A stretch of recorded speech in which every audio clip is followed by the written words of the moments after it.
This is your private room tour of my room aboard the Virgin Voyages ship Scarlet Lady.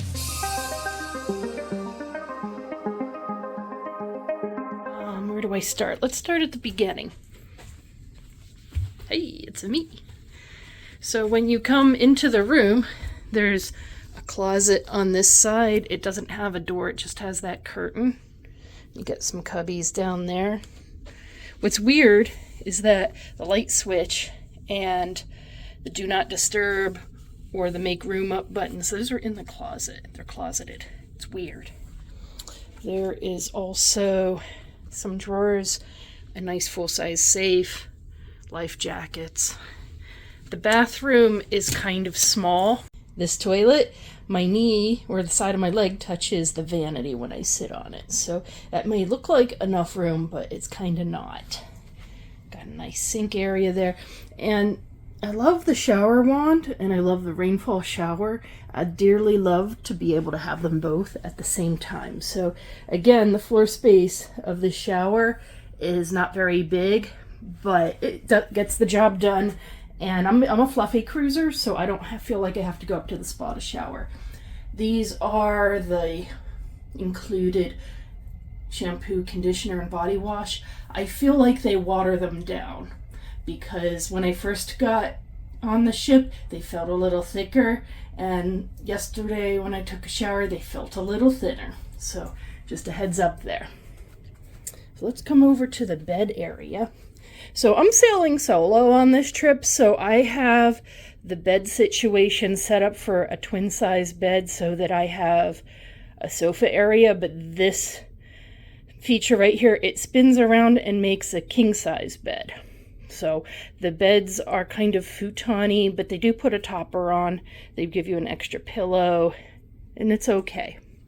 On either side of the bed, there is a plug and a USB area, and there are some light switches.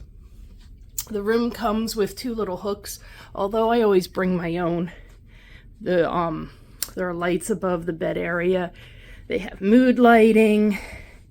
Behind here, just real quick, there are more plugs and light switches. Then over here, more switches, no more plugs. It's plugged in because I'm working today. We've got a little desk area.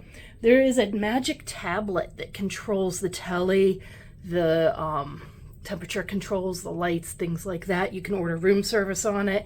You can order fresh towels. You can have your cabin cleaned again. You can get water and ice and things like that. I'll note that there's a Euro plug under here and two American style plugs along with two USB ports. And on all of the USB stations, the one on the left is a high power one. There is a phone, there is a little drink station. The sextant is a bottle opener, but don't take it with you because if you do, they'll charge you 25 bucks. Oh, there's the remote. I've been looking for that. In here is the fridge.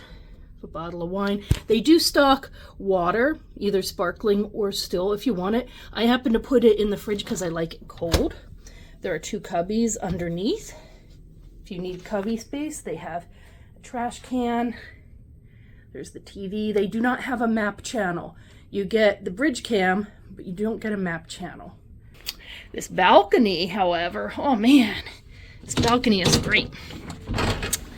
So this is one of those secret big balconies that, see how the railing is angled? I get a little extra space that way because of the size of the ship. This, though, is what really makes the balcony. The hammock.